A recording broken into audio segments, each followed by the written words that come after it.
Ang araw, yung yellow luggage ni Inday napadpad sa isang lugar na kung tawagin ay Masbate. Tingnan niyo naman guys, nakiayon ng kulay ng mga cottages dito sa kulay ng bagahe ni Inday at sa kulay ng damit ni Inday. What a funny incident! What a coincidence! Nakakatuwa lang kasi ang ganda ng langit. Nakatulog na si Inday. Look, katwining ng aking dress. Oh, naniniwala na kayo. Ay, nako. Oh, yan. Hello, everyone. Welcome sa Masbate. Oh, ang ganda ng aming weather. Kaya nag-iikot-ikot muna si Inday. Focus ko kayo. Hindi ko alam kung ano yan. Plate. Baby's corner. Oh. Wow, ang galing.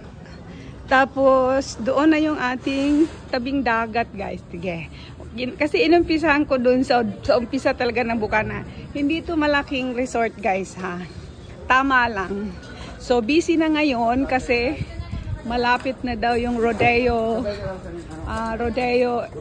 exhibition dito, guys. So, medyo punuan na yung kanilang mga rooms. So, in fact, naghintay ako kanina kasi 12 noon yung check-out nila. So, ito, explore ko kayo, ha. Ayan, pwede ito pagdausan ng party.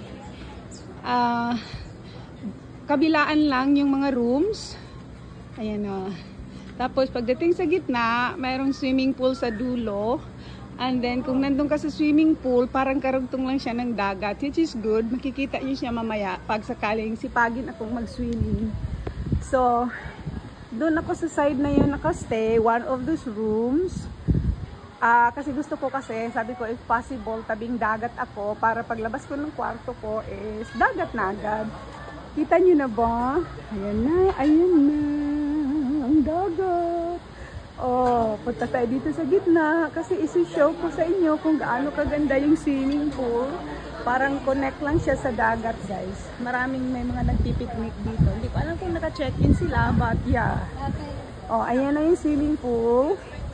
Dalawa siya, in fact. May maliit and then merong mas malaki na kasing size nung nilakaran ko. Oh, ayan. Oh, di ba? Parang karugtong lang ng dagat yung pool. Oh, galing, di ba? Ang ganda ng kanilang naisip na design. So, ayan na yung dagat. Oh, ang sarap ng maligo kasi wala nang init. Tara guys, mga bebe, mga ligo dito, mga bebe, dito sa Masbate. Ang layo ng lalanguyan ng inyong bebe. Yun lang.